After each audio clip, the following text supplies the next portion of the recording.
नमस्कार दोस्तों, Sandeep Chaudhary YouTube channel पे आप सभी का स्वागत है। अपन इस वीडियो सीरीज़ में राजस्थान की स्वतंत्रता आंदोलन बुक जो नई ऐड हुई है इसी बार सिलेबस में उसको कर रहे थे, जिसमें अपन ने ऑलरेडी 4 चैप्टर कर लिए थे। 5वें चैप्टर के ऑलरेडी हमने 2 वीडियो अपलोड कर दिए हैं। थोड़ा सा चैप्टर बचा हुआ था, वीडियो काफ़ी लंबा हो रहा था, इस वजह से नेक्स्ट इस वीडियो में ये चैप्टर कवर किया जाएगा। और इसके साथ ही इस चैप्टर से रिलेटेड आपको 30 के अराउंड MCQ भी सोल्व करवाए जाएंगे और इस चैप्टर का ब्रीफ ओवरव्यू भी देने का प्रयास किया जाएगा। दोस्तों, ये बुक आपको राजस्थान के किसी भी एग्ज़ाम के लिए बहुत ही महत्वपूर्ण हो सकती है। यहाँ से सीधे सवाल आते हैं और ये ऑथेंटिक सोर्स भी है। तो चलो दोस्तों, शुरू करते हैं। राजस्थान में जन जागृति और प्रजामंडल, जिसके बारे में हमने पढ़ा था। इसका 1857 की क्रांति और भारत में जो जन जागृति के आंदोलन हुए थे, राजस्थान में हुए थे, साहित्य कला के माध्यम से क्रांतिकारी गतिविधियों को प्रोत्साहन मिला था। फिर अपन ने 2 पर्सनालिटी के बारे में पढ़ा था, गणेश शंकर विद्यार्थी जो कि पत्रकार थे, और जमनालाल बजाज जो राजस्थान के ही लीडर थे। फिर अपन ने यहाँ पे पढ़ा राजस्थान में किसान आंदोलनों के बारे में, पीछे पढ़ चुके हैं अपन, उसके बारे में ब्रीफ ओवरव्यू था। महात्मा गांधी का असहयोग आंदोलन जो उस समय देश में बड़े स्तर पर चल रहा था, और राजस्थान में जन जागृति के बारे में पीछे हम बैकग्राउंड पढ़ चुके हैं। इसके साथ ही राजस्थान में प्रजामंडलों की स्थापना में अपने जोधपुर में जन आंदोलन पढ़ चुके थे, जो जयनारायण व्यास के नेतृत्व में हुआ था। बीकानेर में जन आंदोलन भी पढ़ चुके थे, और जैसलमेर में जन आंदोलन, मेवाड़ में जन आंदोलन माणिक्यलाल वर्मा के नेतृत्व में हुआ था। कोटा में जन आंदोलन भी अपन पढ़ चुके हैं, और बूंदी जयपुर में जन आंदोलन हीरालाल शास्त्री के नेतृत्व में भी अपन ने पिछले वीडियो में कवर कर लिया था। इस वीडियो में हम शुरू करते हैं अलवर में जन आंदोलन। अलवर में जन आंदोलन अलवर राज्य की जनता में जागृति लाने का कार्य पंडित हरि नारायण शर्मा ने किया। उन्होंने अस्पृश्यता निवारण संघ, वाल्मीकि संघ, आदिवासी संघ की स्थापना की, खादी का प्रचार किया और आम जनता में जागृति पैदा करने का प्रयास किया। दोस्तों, सीधा सवाल बन सकता है, अस्पृश्यता निवारण संघ, वाल्मीकि संघ और आदिवासी संघ की स्थापना किसने की? हरि नारायण शर्मा ने, जिनके नेतृत्व में अलवर में जन आंदोलन चला था। तो किसकी स्थापना की? अस्पृश्यता निवारण संघ, वाल्मीकि संघ और आदिवासी संघ की, और खादी का प्रचार किया और आम जनता में जन जागृति पैदा की। जब मार्च 1933 में ब्रिटिश सरकार ने अलवर के महाराजा जय सिंह को गद्दी से उतारकर अपने मनोनीत एक जागीरदार के पुत्र तेज सिंह को गद्दी पर बिठा दिया, तो इसके विरोध में जनता ने आम सभा आयोजित की। राज्य सरकार ने हरिनारायण शर्मा, कुंज बिहारी लाल मोदी और अन्य नेताओं को गिरफ्तार कर लिया। 1938 ईस्वी में अलवर राज्य प्रजामंडल की स्थापना होती है। दोस्तों, सीधा सवाल पूछा जा सकता है, अलवर राज्य प्रजामंडल की स्थापना कब हुई? 1938 में। अन्य प्रजामंडलों की भांति अलवर प्रजामंडल ने भी उत्तरदायी सरकार की मांग की और आंदोलन चालू किया। 1940 ईस्वी में राज्य द्वारा युद्ध कोष के लिए धन एकत्रित करने का प्रजामंडल ने विरोध किया। इस पर हरिनारायण शर्मा और उनके सहयोगी मास्टर भोलानाथ को गिरफ्तार कर लिया गया। आम जनता ने इसका विरोध किया। भारत छोड़ो आंदोलन में भी प्रजामंडल ने आंदोलन किया। उस समय भारत में इस अलवर प्रजामंडल के साथ साथ भारत छोड़ो आंदोलन भी चल रहा था। जनवरी 1944 में भवानी शंकर शर्मा की अध्यक्षता में प्रजामंडल का पहला अधिवेशन होता है, जिसमें उत्तरदायी सरकार की मांग को दोहराया गया। फरवरी 1946 में उत्तरदायी सरकार बनाने के लिए प्रजामंडल ने आंदोलन छेड़ दिया और कई गिरफ्तारियां दी। इसके पश्चात जून 1946 में प्रजामंडल ने किसानों के समर्थन से आंदोलन किया। प्रजामंडल और सरकार में टकराव 1947 ईस्वी में भी चलता रहा। अलवर में सांप्रदायिक दंगे हुए। इसके लिए अलवर के दीवान NV खरे को उत्तरदायी ठहराया गया, और सरकार को यह संदेश था कि महात्मा गांधी की हत्या में खरे की मिलीभगत थी, अतः खर्रे को दिल्ली में रहने का आदेश दिया गया। मार्च 1948 में अलवर राज्य का मत्स्य संघ में विलय हो गया। तो दोस्तों, सीधा सवाल, ये इस लाइन पूरी इंपॉर्टेंट है। मार्च 1948 में अलवर राज्य का किस में विलय हो जाता है? अलवर राज्य प्रजामंडल जो 1938 में स्थापित हुआ था, मत्स्य संघ में। अगला है भरतपुर में जन आंदोलन। भरतपुर राज्य में जन जागृति उत्पन्न करने वालों में जगन्नाथ दास अधिकारी और गंगा प्रसाद शास्त्री का नाम प्रमुख है। जगन्नाथ दास अधिकारी और गंगा प्रसाद शास्त्री का नाम भरतपुर में जन जागृति उत्पन्न करने वालों में प्रमुख है। भरतपुर के तत्कालीन राजा महाराजा किशन सिंह 1900 से 1927 एक प्रगतिशील व्यक्ति थे। उन्होंने हिंदी को राजभाषा का दर्जा दिया और गांव और नगरों में स्वायत्तशासी संस्थाओं को विकसित किया। वे उत्तरदायी सरकार बनाने के भी पक्षधर थे। उनके प्रगतिशील विचारों की उन्हें कीमत चुकानी पड़ी और ब्रिटिश सरकार ने उनको गद्दी से उतार दिया। बालक बृजेंद्र सिंह को गद्दी पर बिठा दिया और शासन चलाने के लिए एक प्रशासक नियुक्त कर दिया। 1930 में भरतपुर महाविद्यालय के छात्रों ने स्वतंत्रता दिवस मनाया। 1938 ईस्वी में राज्य के बाहर रेवाड़ी में भरतपुर प्रजामंडल की स्थापना की जाती है। रेवाड़ी हरियाणा में वर्तमान में जगह है, वहाँ पे 1938 में भरतपुर प्रजामंडल की स्थापना होती है। इसके अध्यक्ष गोपीलाल यादव बने और कोषाध्यक्ष मास्टर आदित्येंद्र को बनाया गया। राज्य सरकार ने प्रजामंडल को गैर कानूनी संस्था घोषित कर दिया। इस पर प्रजामंडल ने 21 अप्रैल 1938 ईस्वी को सरकार के विरुद्ध सत्याग्रह प्रारंभ कर दिया। अंत में 23 दिसंबर 1940 को प्रजा परिषद को मान्यता दे दी गई और सब नेता जेल से छोड़ दिए गए। 30 दिसंबर 1940 को परिषद का पहला सम्मेलन जयनारायण व्यास की अध्यक्षता में होता है। जयनारायण व्यास जोधपुर जन आंदोलन के प्रमुख नेता और लीडर थे। इसमें उत्तरदायी शासन की मांग प्रस्तुत की गई। सरकार ने 12 अक्टूबर 1942 को ब्रज जन प्रतिनिधि समिति के गठन की घोषणा की। इसके लिए अगस्त 1943 में चुनाव करवाए गए। इसमें 50 सदस्य थे, जिसमें 37 निर्वाचित थे। प्रजा परिषद ने इसमें से 27 पद जीत लिए। युगल किशोर चतुर्वेदी को इसका नेता बनाया गया और मास्टर आदित्येंद्र को उपनेता। लेकिन परिषद के ढकोसले का शीघ्र ही पता लग गया और परिषद के सदस्यों ने इसका बहिष्कार करना चालू कर दिया। प्रजा परिषद का दूसरा अधिवेशन 23 मई 1945 को बयाना में आयोजित किया गया और फिर उत्तरदायी सरकार की मांग रखी गई। प्रजामंडल ने सत्याग्रह चालू कर दिया। राज्य सरकार ने सब नेताओं को गिरफ्तार कर लिया। 14 जनवरी 1947 ईस्वी को वायसराय वेबल व बीकानेर के महाराजा शार्दुल सिंह भरतपुर आए। तो उस समय तत्कालीन वायसराय कौन था? वेबल। 14 जनवरी 1947 को वायसराय वेबल और बीकानेर के महाराजा थे शार्दुल सिंह भरतपुर आए। उनके पहुंचने पर जनता ने व्यापक प्रदर्शन कर अपना आक्रोश प्रदर्शित किया। सरकार ने भी अपना दमन चक्र चलाया और सारे नेता जेल में डाल दिए गए। अलवर में मेओं व जाटों में दंगे भड़क उठे। 15 अगस्त 1947 को जब भारत आज़ाद हुआ तो भरतपुर सांप्रदायिकता की आग में जल रहा था। 18 मार्च 1948 को भरतपुर राज्य का भी अलवर की तरह मत्स्य संघ में विलय कर दिया गया। 18 मार्च 1948 को भरतपुर राज्य को मत्स्य संघ में विलीन कर दिया गया। अब है दोस्तों धौलपुर में जन आंदोलन। धौलपुर में जन चेतना का कार्य स्वामी श्रद्धानंद ने 1918 में ही प्रारंभ कर दिया था। 1936 में पंडित कृष्णदत्त पालीवाल ने धौलपुर प्रजामंडल की स्थापना की। तो धौलपुर प्रजामंडल की स्थापना के बारे में सवाल आ जाए तो 1936 में पंडित कृष्णदत्त पालीवाल ने धौलपुर प्रजामंडल की स्थापना की। इसके पश्चात 1938 ईस्वी व 1940 में उत्तरदायी शासन की मांग प्रस्तुत की गई। 12 नवंबर 1946 को तासीम गांव में प्रजामंडल का अधिवेशन बुलाया गया, परंतु सरकार ने किराए के गुंडों के माध्यम से दंगे फसाद करवा दिए। 1947 ईस्वी के बाद भी धौलपुर प्रजामंडल उत्तरदायी सरकार की मांग करता रहा। अंत में 17 फरवरी 1948 को सरदार पटेल ने महाराजा को दिल्ली बुलाकर शासनाधिकार त्यागने पर मजबूर कर दिया और बाद में धौलपुर को भी मत्स्य संघ में विलीन कर दिया गया। अगला है दोस्तों करौली में जन आंदोलन। करौली में प्रजामंडल की स्थापना भी 1938 में होती है। इसके प्रमुख नेता त्रिलोक चंद माथुर, चिरंजी लाल शर्मा, मान सिंह आदि थे। अन्य राज्यों की भांति करौली में भी आंदोलन समाप्त करने के प्रयास किए गए। नवंबर 1946 ईस्वी में करौली के पड़ोसी राज्य में कार्यकर्ताओं का एक सम्मेलन बुलाया गया, जिसमें करौली में उत्तरदायी शासन की मांग की गई। जुलाई 1947 में महाराजा ने 11 सदस्यों की एक समिति संवैधानिक सुधारों के विषय में सुझाव देने के लिए नियुक्त की। प्रजामंडल ने मांग की कि इसमें कुछ जनप्रतिनिधि भी होने चाहिए, परंतु महाराजा ने ये मांग अस्वीकार कर दी। कुछ समय बाद करौली का भी मत्स्य संघ में विलय हो गया। 12वें नंबर है अन्य राज्यों में जन आंदोलन। राजस्थान में अनेक ऐसे राज्य थे जहां राजनीतिक चेतना का विकास 20वीं शताब्दी के दूसरे और तीसरे दशक में हुआ। उसमें से थे बांसवाड़ा, डूंगरपुर, प्रतापगढ़, सिरोही, शाहपुरा, टोंक, कुशलगढ़। झालावाड़ राज्य ऐसा राज्य था जहाँ के राजा स्वयं प्रगतिशील थे और उन्होंने अनेक कदम उठाए जिससे जन चेतना में वृद्धि हुई।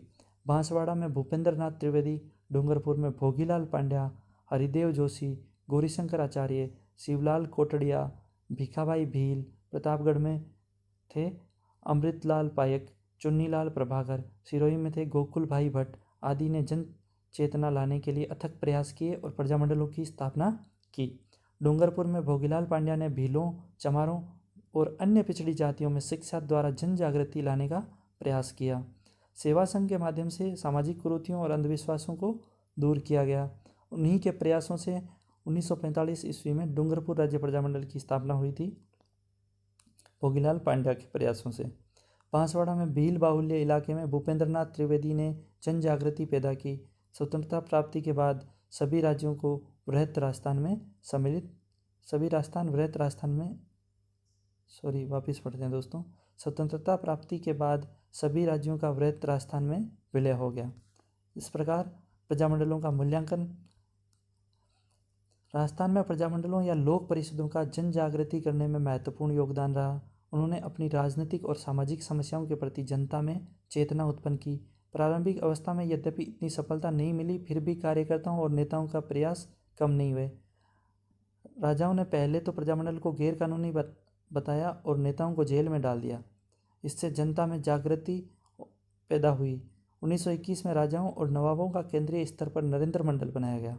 1921 में राजाओं और नवाबों का केंद्रीय स्तर पर नरेंद्र मंडल बनाया गया।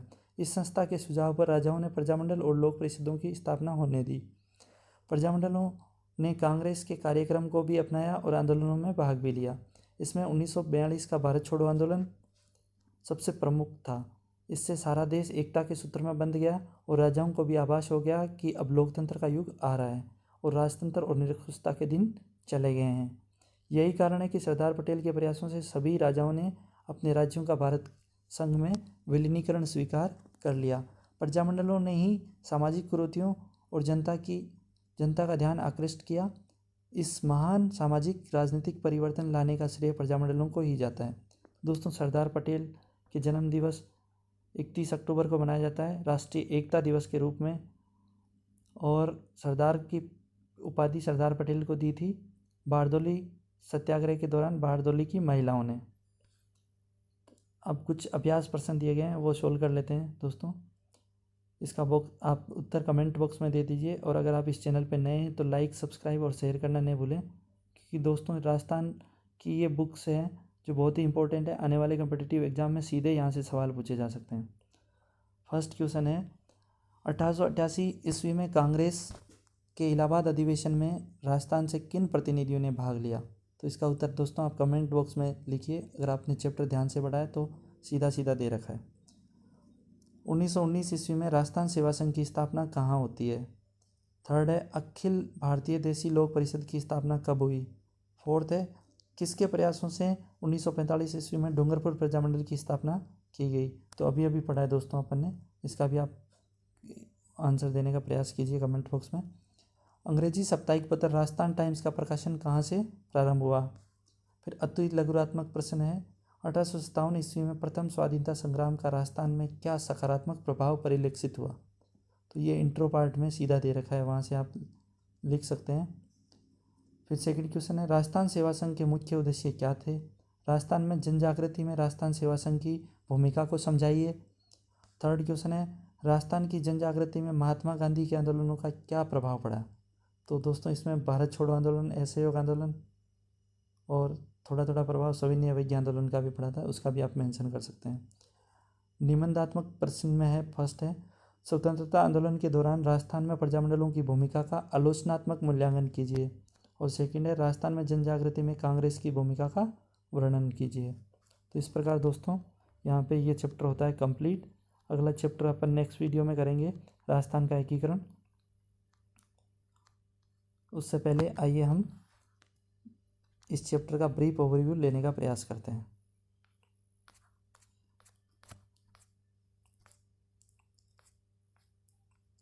राजस्थान में प्रजामंडल आंदोलन, प्रजामंडल मूवमेंट इन राजस्थान में प्रजामंडल आंदोलन 20वीं शताब्दी के पूर्वार्ध में संपूर्ण भारत में ब्रिटिश आधिपत्य और शासन के विरुद्ध अनेक आंदोलन हुए।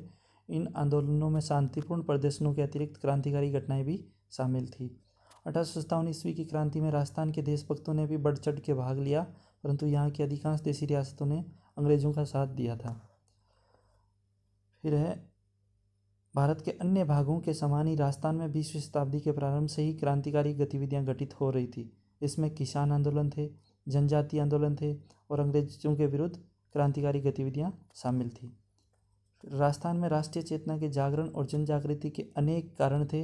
कुछ प्रमुख कारण निम्न प्रकार थे। भारत के प्रथम स्वतंत्रता संग्राम का प्रभाव जो 1857 में हुआ था। फिर समाचार पत्रों और साहित्य की भूमिका, ये भी एक बड़ा कारण था। अंग्रेजी शिक्षा का प्रभाव भी एक बड़ा कारण था। सामाजिक और धार्मिक सुधारकों की भूमिका, यातायात के साधनों और संचार सुविधाओं का विकास। फिर अगला है राजाओं व अंग्रेजों की नीतियों के परिणाम स्वरूप जनता की आर्थिक दुर्दशा जो हो रखी थी, उसका भी एक कारण था। फिर अगला है विभिन्न राजनीतिक संस्थाओं और संगठनों का योगदान। अनेक नए नए राजनीतिक संस्थाएं गठित हुई, अपन ने अभी पढ़ा था चैप्टर में। फिर है क्रांतिकारियों और उनके वीरोचित कार्यों का प्रभाव। फिर क्रांतिकारियों को देख के लोग मोटिवेट भी हो रहे थे, जिसका भी प्रभाव पड़ रहा था। फिर राजपूताना के शासकों में ब्रिटिश विरोधी भावनाओं का विकास। फिर है अंग्रेजी शासन की शोषणकारी नीतियाँ। फिर 1927 ईस्वी में अखिल भारतीय देशी राज्य लोक परिषद की स्थापना का लोक परिषद का अधिवेशन बम्बई में आयोजित हुआ। इस सम्मेलन में राजस्थान के अनेक नेताओं ने भाग लिया। राजस्थान के कार्यकर्ता राज्य में भी इस परिषद की क्षेत्रीय शाखाओं की स्थापना करना चाहते थे।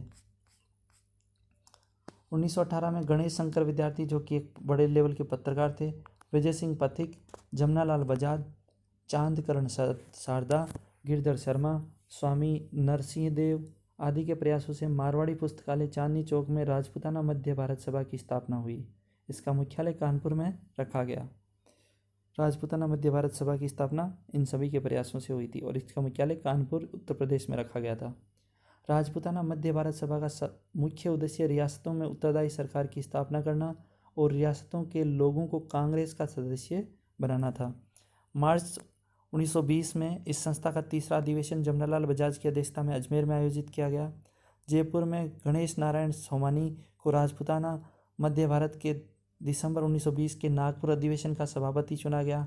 जनता की समस्याओं के निवारण, जागीरदारों और राजाओं के जनता के साथ सौहार्दपूर्ण संबंध स्थापित करने हेतु 1919 ईस्वी में वर्धा में विजय सिंह पथिक, रामनारायण चौधरी और हरिभाई कीकर के प्रयासों से राजस्थान सेवा संघ की स्थापना की जाती है। तो दोस्तों, राजस्थान सेवा संघ की स्थापना 1919 में विजय सिंह पथिक, रामनारायण चौधरी और हरिभाई कीकर के प्रयासों से वर्धा में की जाती है, गुजरात में।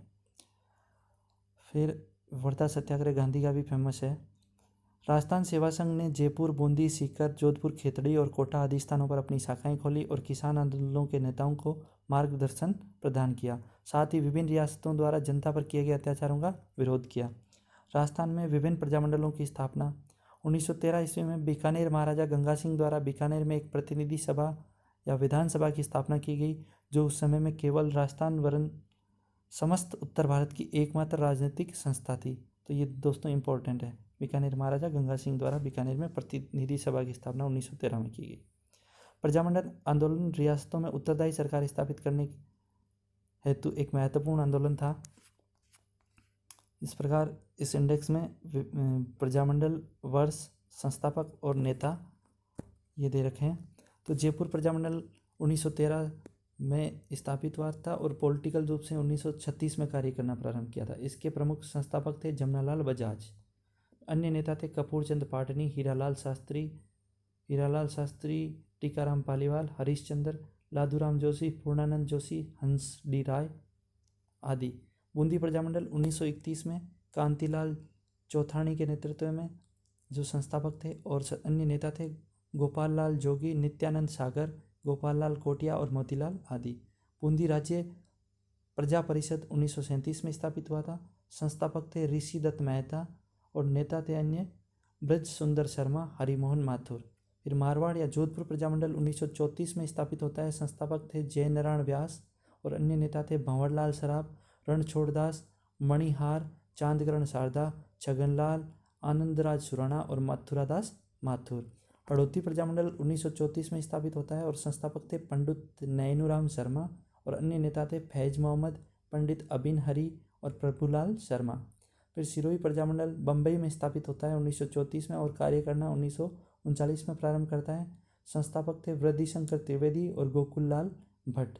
अन्य नेता थे भीमशंकर शर्मा, रामेश्वर दयाल, भीमशंकर स्वरूप, धर्मचंद्र सुराणा।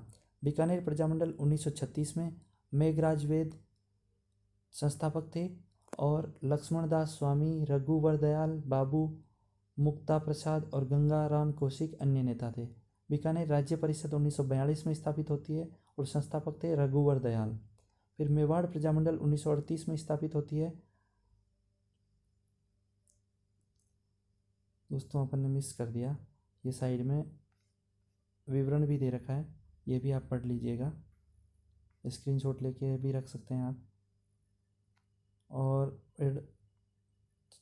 मारवाड़ और जोधपुर प्रजामंडल 1934 में जयनारायण व्यास के नेतृत्व में स्थापित होता है और अन्य नेता थे भंवरलाल सराफ, रणछोड़ दास, मणिहार, चांदकरण शारदा, छगनलाल, आनंदराज सुराणा और मथुरादास माथुर। भंवरलाल सराफ ने इसकी अध्यक्षता की। हड़ौती प्रजामंडल, जिसमें मुख्यतः उदयपुर, राजसमंद, प्रतापगढ़ जिले आते हैं, 1934 में स्थापित होता है और पंडित नैनूराम शर्मा के अध्यक्ष संस्थापक थे और अन्य नेता थे फैज मोहम्मद, पंडित अबिन हरी, प्रभुलाल शर्मा और फैज मोहम्मद इसकी अध्यक्षता करते हैं। सिरोही प्रजामंडल बम्बई में स्थापित होता है, ये अपन पढ़ चुके थे। बीकानेर प्रजामंडल 1936 में मेघाराम वेद संस्थापक थे, लक्ष्मणदास स्वामी, रघुवर दयाल, बाबू मुक्ता प्रसाद, गंगा प्रसाद कौशिक इसके नेता थे। बीकानेर प्रजामंडल की स्थापना सर्वप्रथम कलकत्ता में हुई, बाद में बीकानेर में स्थापित कर दिया गया। बीकानेर राज्य परिषद 1942, रघुवर दयाल इसके संस्थापक थे। मेवाड़ प्रजामंडल 1938 में स्थापित होता है, माणिक्यलाल वर्मा इसके संस्थापक थे। अन्य नेताओं में बलवंत सिंह मेहता, परसराम, भूरेलाल बयां, जमनालाल वेद, दयाशंकर क्षत्रिय, भवानी शंकर वेद आदि थे और बलवंत सिंह मेहता ने इसकी अध्यक्षता की मेवाड़ प्रजामंडल 1938 की।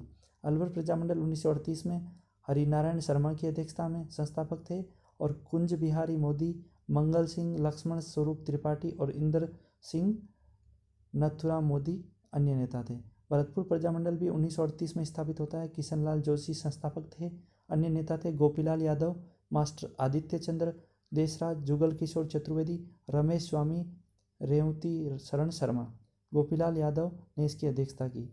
धौलपुर प्रजामंडल 1938 में ज्वाला प्रसाद जिज्ञासु संस्थापक थे। अन्य नेता थे कृष्णदत्त पालीवाल, जौहरीलाल इंदू, मूलचंद, केदारनाथ केशव देव और कृष्णदत्त पालीवाल ने इसकी अध्यक्षता की। करौली प्रजामंडल 1938 त्रिलोक चंद्र माथुर, चित्तरंजन लाल और मदन सिंह अन्य नेता थे। त्रिलोक चंद्र माथुर ने इसकी अध्यक्षता की, जो संस्थापक थे करौली प्रजामंडल 1938 के। शाहपुरा भीलवाड़ा प्रजामंडल 1938 रमेश चंद्र ओझा इसके संस्थापक थे। गोकुल लाल असावा, भय सिंह, लाधूराम व्यास और लक्ष्मीकांत चोटिया अन्य नेता थे। रमेश चंद्र ओझा ने इसकी अध्यक्षता की। फिर कोटा प्रजामंडल 1939 नैनूराम शर्मा संस्थापक थे। पंडित अबिन हरी, शंभुदयाल सक्सेना, माधव प्रसाद और तनसुख अन्य नेता थे। पंडित नैनूराम शर्मा ने इसकी अध्यक्षता की। किशनगढ़ प्रजामंडल 1939 कांतिलाल चौधरी संस्थापक थे और जमाल शाह अन्य नेता थे। कांतिलाल ने इसकी अध्यक्षता की। जैसलमेर राज्य प्रजा परिषद 1937 में स्थापित होता है, शिव शंकर गोपा इसके संस्थापक थे। अन्य नेता थे लालचंद जोशी, जीवलाल कोठारी, मदनलाल पुरोहित और जीतमल। शिवशंकर गोपा ने इसकी अध्यक्षता की। जैसलमेर प्रजामंडल 1945 में स्थापित होता है, मीठालाल व्यास के संस्थापक थे और मीठालाल व्यास ने इसकी अध्यक्षता की थी। कुशलगढ़ प्रजामंडल 1942 में भंवरलाल निगम संस्थापक थे। कन्हैयालाल मेहता, पन्नालाल त्रिवेदी इसके नेता थे और कन्हैयालाल सेठिया ने इसकी अध्यक्षता की। बूंदी राज्य लोक परिषद 1944 ऋषिदत्त मेहता इसके संस्थापक थे। हरिमोहन माथुर, गोपाल लाल जोशी और नित्यानंद सागर अन्य नेता थे। हरिमोहन माथुर ने इसकी अध्यक्षता की। डूंगरपुर प्रजामंडल 1944 भोगीलाल पांड्या के संस्थापक थे। हरिदेव जोशी, गौरीशंकर उपाध्याय और शिवलाल कोटाड़िया अन्य नेता थे। भोगीलाल पांड्या ने इसकी अध्यक्षता की। बांसवाड़ा प्रजामंडल 1945 में स्थापित होता है। भूपेंद्रनाथ त्रिवेदी इसके संस्थापक थे। अन्य नेताओं में विनोद चंद्र कोठारी, गुसलजी भाई, चिमलाल, मोतीलाल, लक्ष्मणदास, मणिशंकर आदि और विनोद चंद्र कोठारी ने इसकी अध्यक्षता की। प्रतापगढ़ प्रजामंडल 1945 अमृतलाल पाठक, चुनीलाल प्रभाकर और अन्य नेता थे। अमृतलाल पाठक ने इसकी अध्यक्षता की थी, जो ही संस्थापक थे। झालावाड़ प्रजामंडल 1946, मांगीलाल भव्य, मदन गोपाल, स्तनलाल, कन्हैयालाल मित्तल, मकबूल आलम और तनसुख लाल रामनिवास शर्मा अन्य नेता थे। मांगीलाल भव्य ने इसकी अध्यक्षता की। मारवाड़ लोक परिषद 1938, जयनारायण व्यास संस्थापक थे और रणछोड़ दास गट्टानी ने इसकी अध्यक्षता की। राज्य के विभिन्न भागों में स्थापित किए गए प्रजामंडलों द्वारा आम जनता के हितार्थ अनेक कार्य किए गए, जैसे सामाजिक सुधार, दलित वर्गों के विकास संबंधी कार्य, बेगारी प्रथा का उन्मूलन, महिला उत्थान, शिक्षा के प्रचार प्रसार संबंधी कार्य। प्रजामंडल आंदोलन राजस्थान में जनजागृति लाने का एक महत्वपूर्ण माध्यम सिद्ध होता है। इसका महत्व अनेक अन्य कारणों से भी रहा था। प्रजामंडल आंदोलन का महत्व पे क्वेश्चन पूछे तो दोस्तों यहाँ पे 6 महत्व दे रखे हैं। राजस्थान जनजागृति उत्पन्न करना, राजनीतिक जनजागृति उत्पन्न करना, रियासतों में उत्तरदायी सरकार शासन की स्थापना में सहयोग प्रदान करना, सामाजिक सुधार के कार्य करना और जनता में कुप्रथाओं को दूर करने के लिए प्रेरित करना, राष्ट्रीय आंदोलन में सहयोग प्रदान करना और रियासती जनता में राष्ट्रीयता की भावना उत्पन्न करना और देश की राजनीतिक एकता में सहयोग प्रदान करना, महिला उत्थान के कार्य करना और उसमें राजनीतिक जागृति उत्पन्न करना। इस प्रकार ये ओवरव्यू कंप्लीट होता है। अब अपन MCQ सोल्व कर लेते हैं। डूंगरपुर राज्य परिषद की स्थापना कब हुई? तो दोस्तों 4 ऑप्शन दे रखे हैं, करेक्ट आंसर है 1944 में। फिर निम्न में से कौन महंत प्यारेलाल हत्याकांड से संबंधित नहीं है? फर्स्ट में है सोमदत्त लाहिरी, सेकंड में ठाकुर केसरी सिंह,